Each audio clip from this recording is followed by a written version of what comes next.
Up their kids, especially at this hour. And here you have a pursuit going on. You don't know what is going to happen. And of course, so many people are, don't even know what's going on. They just all of a sudden see this person driving recklessly around them. Jeez, look at that. There was contact. That must have been contact there, Eliana. And it looks like there's a disabled placard hanging from that rear view mirror. I'm so glad you noticed that, Carolyn, because I had just noticed that as well. It does look like he has a disabled placard hanging from the rearview mirror. At this point, unclear if that belongs to him or not. I mean, we don't believe that the vehicle is stolen, so we do believe that this is his rightful vehicle. So the CHP is able to run the plates and get the information of the registered owner, who is likely the person who is behind the wheel. But then that also gives them the address, so then officers are able to go to that registered address and knock on the door and ask if perhaps they lent the car to anyone, because if they did, then that may help officers figure out who is driving and why it is that they're avoiding the authorities. Because again, we believe that this started off as a minor traffic violation that has now turned into reckless driving and failure to yield. And you noticed when he split between those two vehicles about a minute ago or so, you were mentioning, Carolyn, that perhaps he had damaged his vehicle in that exchange, and I believe he did. If you look at that rear wheel on the driver's side of the vehicle, it does look like there is now at least some damage to that rear bumper. Yeah, definitely. What about officers in pursuit? Are there still some behind him? I know you're a bit tighter on the shot, but have they pulled back? Nope, they're still there. Yeah. Carolyn, so it does look like we do still have at least one vehicle from the CHP behind the car. And if I could let you go for just a moment, I need to talk to our assignment desk, and I'll be right back. You know, this is a tricky thing, Annabelle, because, as much as this driver can see them following, it's also a concern if there isn't an officer in pursuit, then how do these other drivers know that there is this danger ahead of them? Because you mentioned that these are just innocent folks trying to go about their business. And if he's just zipping along with, no flashing lights to be heard, it puts more people potentially at risk. It's such a tough situation to manage. Right, and I'm assuming there are a few other choppers right overhead, and so maybe they're seeing that. Some of these drivers are seeing that, but only having one CHP behind this vehicle, you don't often know what's going on, especially if you're one of these drivers who is near that area. And so, of course, there is a lot of concern at this point for those drivers who are driving right now. Again, we want to recap. There is a police pursuit. CHP is behind this one Volkswagen. It's a four-door, and we believe it's a man. That's what we're being told. It's a man, a male who's driving.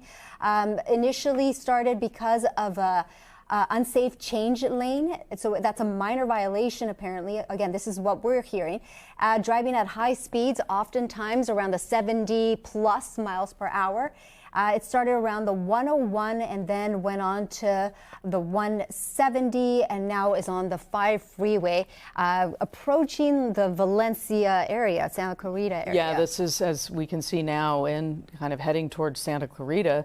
And big concerns here because this driver's been very erratic, driving at a high rate of speed. You can see now speeds of about 95 miles an hour, making some very erratic lane changes. We did see the driver squeeze between two vehicles, and we do now see damage to the left, or I should say, yes, the left rear of the car. We can see the damage here. And we certainly saw those vehicles that he kind of bumped into. There was definitely contact made. So we've got obviously the chopper overhead keeping an eye on this for us as well, but speed's not slowing down here as he makes his way through the Newhall Pass, now at about 100 miles an hour. Yeah, exactly. So, okay, again, so we don't know really what is going on here. We just know that one CHP vehicle, as far as we could see, is behind this one vehicle, again, wanted potentially for an unsafe change lane, did not stop, and that's why the pursuit started, is what we're hearing again.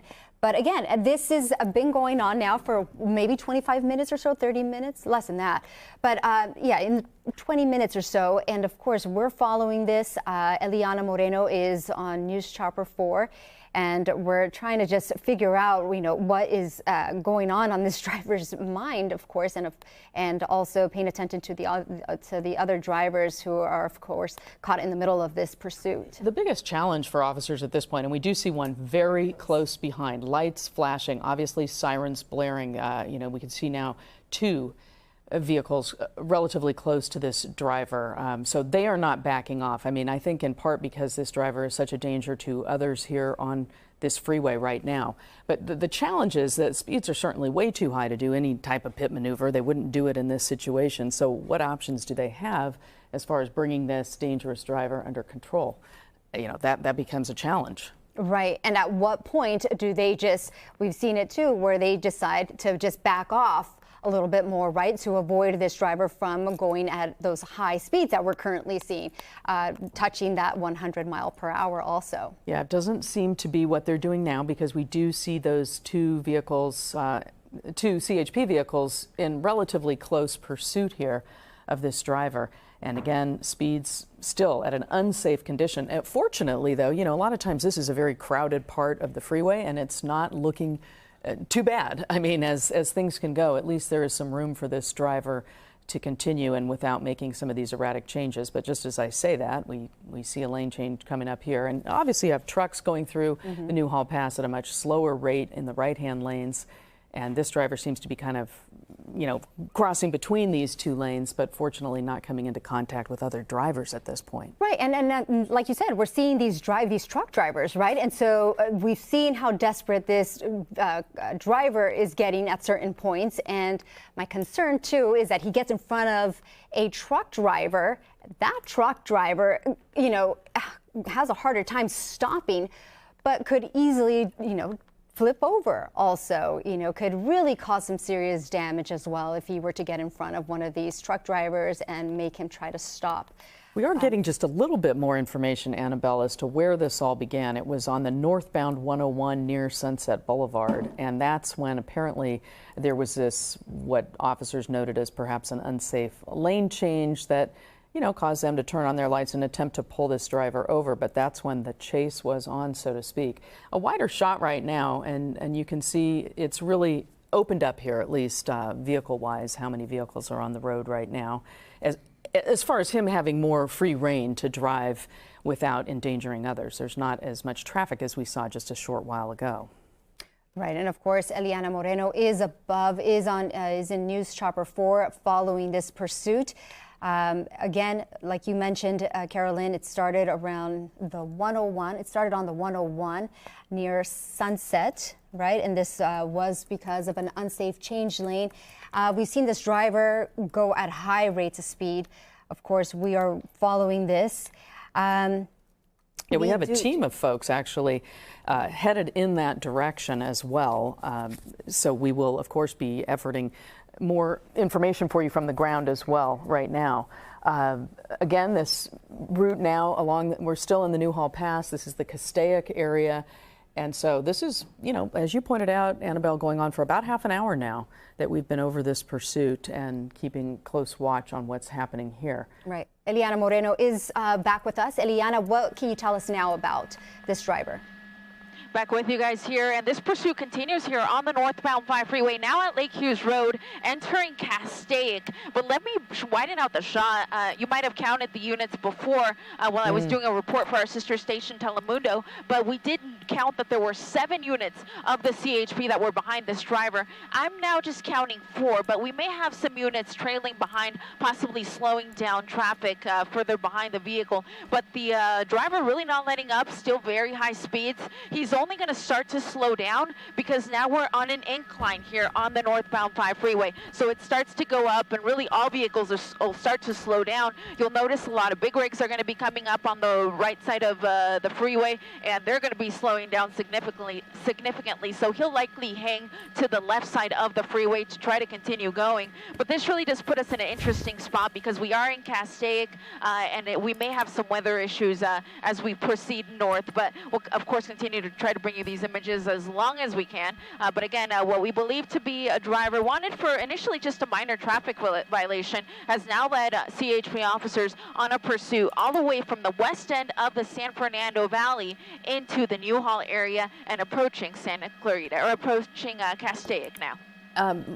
Eliana, let me ask you, what do you think the strategy is with the CHP now? I mean, we see the 4 officers clearly in pursuit, and you mentioned there were several others. I did notice from your wider shot, you could see at one of what appeared to be an on-ramp, there was a CHP officer off to the side there. What are they doing now? What are they considering doing? Slowing traffic down behind them? Is there some kind of traffic break? Are they trying to do something ahead of us?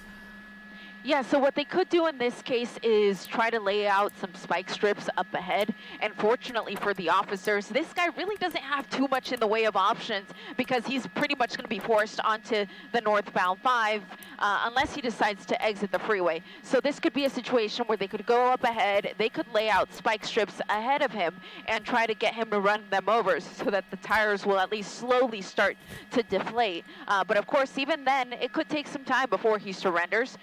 In terms of trying something like a pit maneuver, all CHP officers are pit trained, so they did learn it in their academy, so they're all able to do it. But the question is, can they do it in this situation? Well, in this case, he's going just a little bit too fast.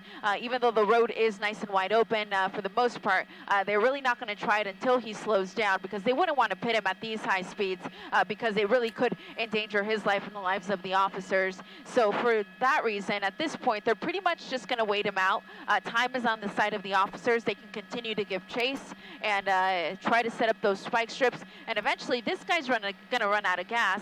Again, this pursuit started near the 101, 405, I believe, and is now all the way into Santa Clarita. Unclear how much gas he started off with when this pursuit began, but for now, the CHP officers are just going to stay behind him. And the good thing is, because it is CHP that is behind him, even if these units run out of gas or need to swap out, the next division of the California Highway Patrol is going to take over. So that could actually put us into Bakersfield. So then the Bakersfield units could take over this pursuit, and so on as he makes his way northbound in the state of California. And Lolita Lopez here taking over for Annabelle. Thanks so much, Eliana, for that. And good afternoon to everyone who's watching on our NBC Los Angeles news channel. Of course, this pursuit began more than half an hour ago. We've been following this 4-door vehicle for quite some time and across a long span of an area. And Carolyn, you and I have been covering a lot of these pursuits. Oftentimes, folks like this will stay in areas that they know, but this driver has definitely traveled quite a distance from where he started on the 405 around where we are here on the 170 and now up into this area. I wonder, Eliana, if there's any communication from either CHP or any law enforcement to that driver that you can, oftentimes this is what happens in these cases. Do you know if they're trying to at least contact this driver at all through any means? Yeah, so if he is equipped with a cell phone, which most people are, right? It could be a situation where he's already called into 911 and said that he's in a pursuit. Sometimes these drivers will say, hey, get the cops off of me, or something of that nature. But in this case, it's unclear if they are talking to him because haven't heard it on the scanner just yet. Of course, if we do, I'll let you know. But again, we don't believe that this car is stolen. So officers will be able to go to the home address that is registered to that vehicle. But I'm just watching.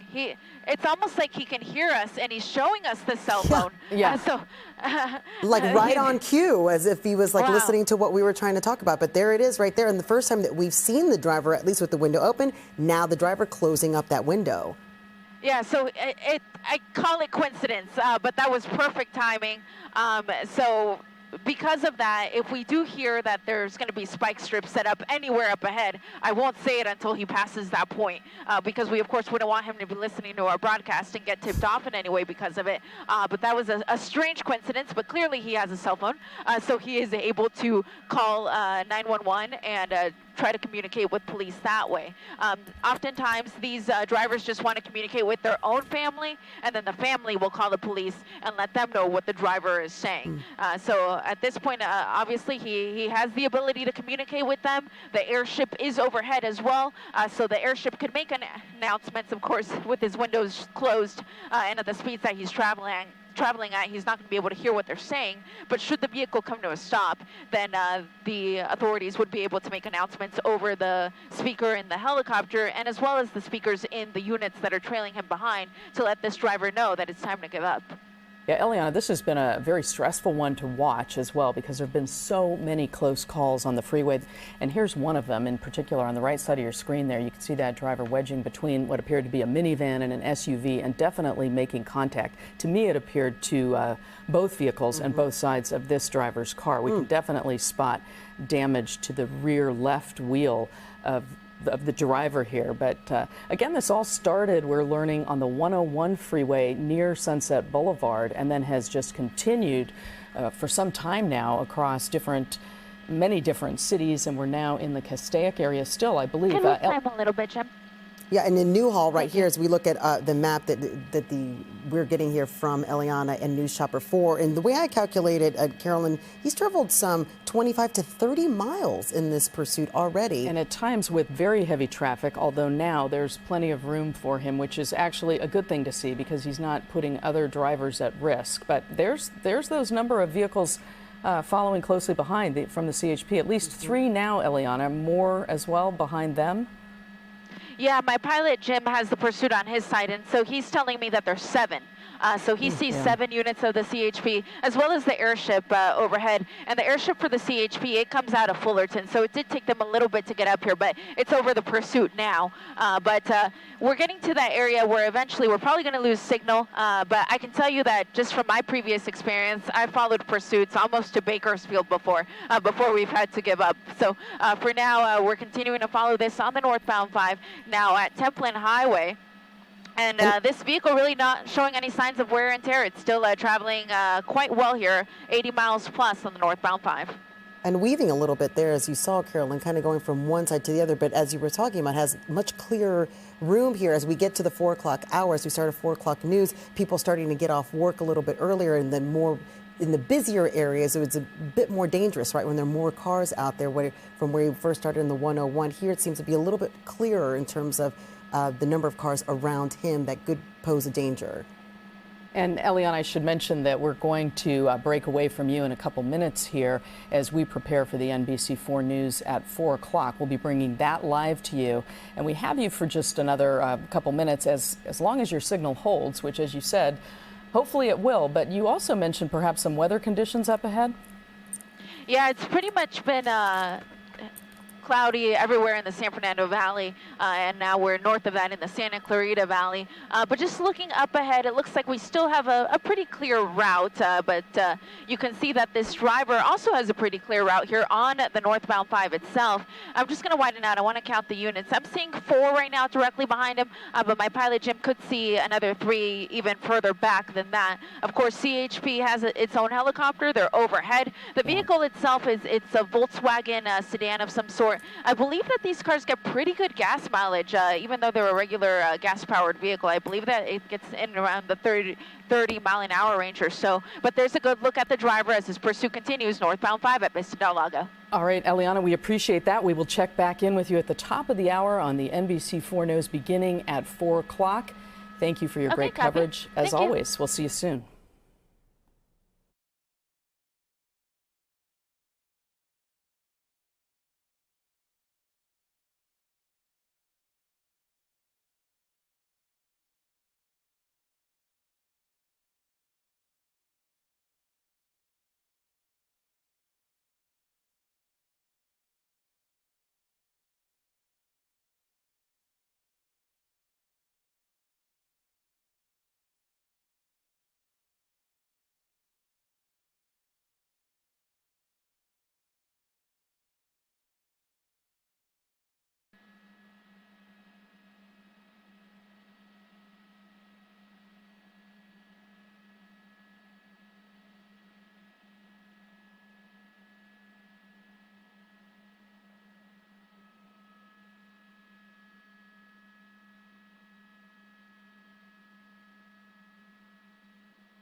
Telemundo, if you want a quick update, I can do it. Yeah, I gotcha. Yeah, I'm ready.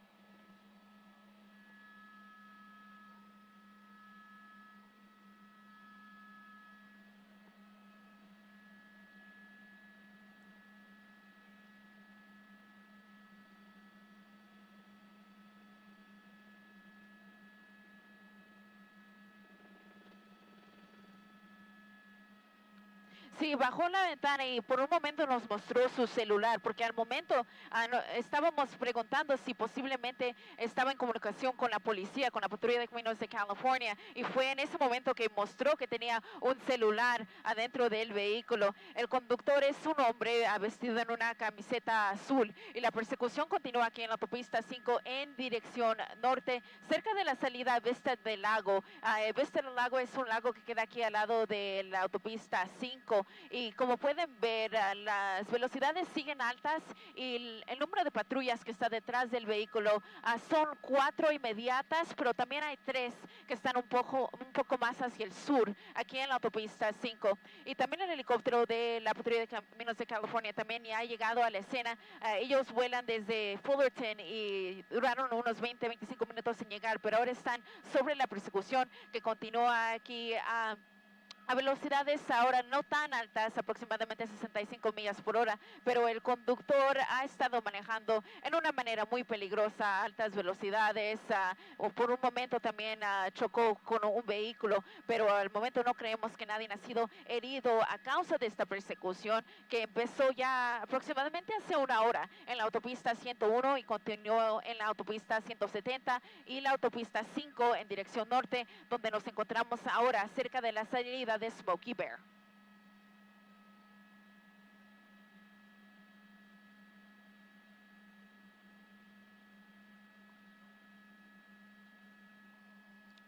No lo he podido confirmar, pero sí es posible porque vi que por un momento perdió un poco de control del vehículo. Entonces posiblemente fue lo que ocurrió. Pero al momento en verdad no veo daño al vehículo y especialmente no en las llantas. Posiblemente en esa llanta de atrás se ve un poquito que está empezando a tener un poco de problema. Pero la persecución continúa aquí todavía cerca de la salida Smokey Bear. En esta porción de la autopista 5, en verdad no hay otras autopistas y las salidas tampoco quedan muy cerca una a la otra. Entonces, por un tiempo va a continuar en la autopista 5 hasta llegar a la próxima autopista, que creo que es la autopista 99, si no me equivoco, y eventualmente si continúa en esta dirección va a seguir en el rumbo hacia el área de Bakersfield.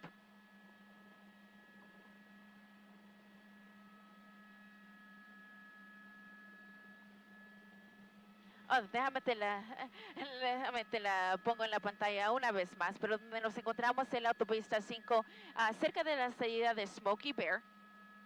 Y como pueden ver, ahora posiblemente se está saliendo en la calle de Smokey Bear.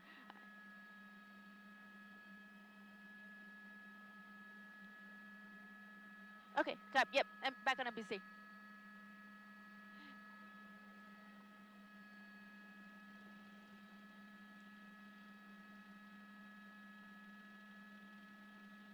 Yeah.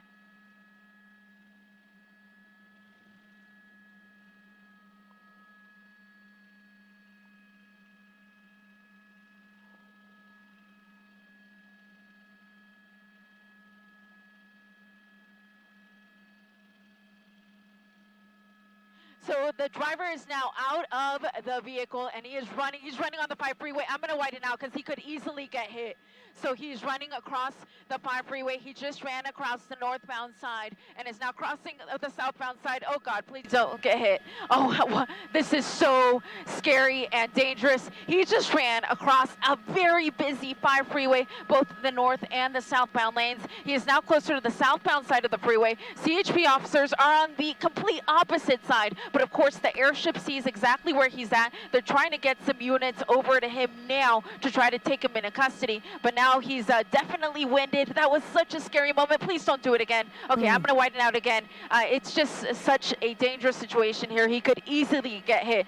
So for that reason, we'll keep this wider shot until we see that he is in a safer location. Well, yeah, this is absolutely terrifying to monitor here. He ran across both sides of the freeway, and I imagine it looks like traffic has stopped on the opposite side of the freeway. But as you pointed out, the CHP officers were in that direction. But we do see an officer here. Lolita is pointing it out to me. There's now one on the other side of the freeway where the man is, although he is now climbing over, it looks like to be in the middle again of the freeway to go back the other direction. As we're watching this, we want to be very careful because this is a very dangerous situation. So we are keeping it wide here. Eliana, what do you see from your vantage point?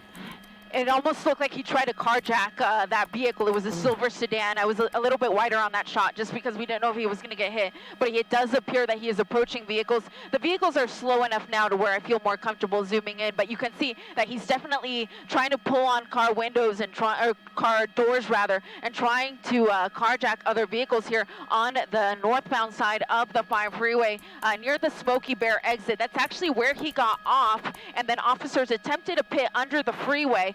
So we weren't able to see the pit maneuver itself, and then he came out running. So it was a successful pit maneuver. He just fell. So right now he's between both the north and the southbound side of the 5 freeway. I'll widen out the shot, and hopefully we see him pop out one side or another.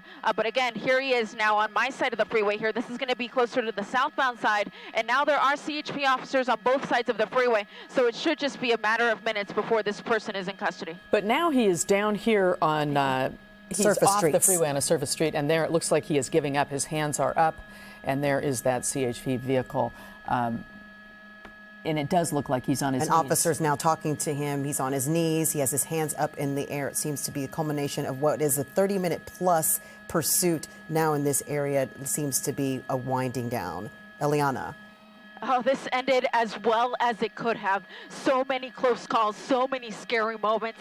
None scarier than when he ran across all lanes of the 5 freeway and somehow did not get hurt. But you can see that officers are taking him into custody now. The police dog is standing by, but his services won't be needed because he is complying. We saw his hands before they started detaining him, so we see that he is fully complying now.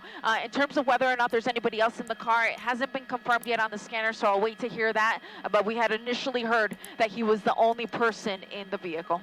Yeah, and that was just a terrifying thing to watch when he bailed from that vehicle, ran across all lanes of the 5 freeway, and then ran back across the southbound lanes into that center divide again. Eliana, it is remarkable he was not hit by one of those vehicles on the freeway. Absolutely. At the speeds that they were traveling at, the fact that he didn't get hit is an absolute miracle. But fortunately, he is now in custody. Again, we don't believe anybody else was in the vehicle. But let me widen out. Since he's in custody now, I can show you what the big picture looks like. For a time, that northbound side was pretty slow as he was running across. It looks like it'll pick up speed here yet again in just a minute. But this was the Smoky Bear exit. He exited and went under the freeway. That's where officers attempted to pit. It was out of our line of sight, so we weren't able to see it. But then we just saw him running, and that's when he ran across the freeway. Eventually, he fell between both the north and the southbound side there, came out this other side, and fortunately, CHP officers were close by to take him into custody. And Eliana, as we look at your pictures, we want to welcome in CHP Officer Alicia Coulter joining us to give us more perspective from their point of view of what happened here. Officer Coulter, thanks so much for joining us. Can you take us through the process of how this pursuit started and where we are now? Yes, the pursuit started. We got the initial call was at 15:13 at 3:13 hours, and it happened northbound 101 just south of Gower. And the original want for the vehicle was reckless driving. The vehicle was in and out of lanes. Yeah, we watched that happen. It was really a terrifying situation to watch that driver. We saw the driver make contact at one point, sort of sideswiping 2 vehicles. What were the challenges for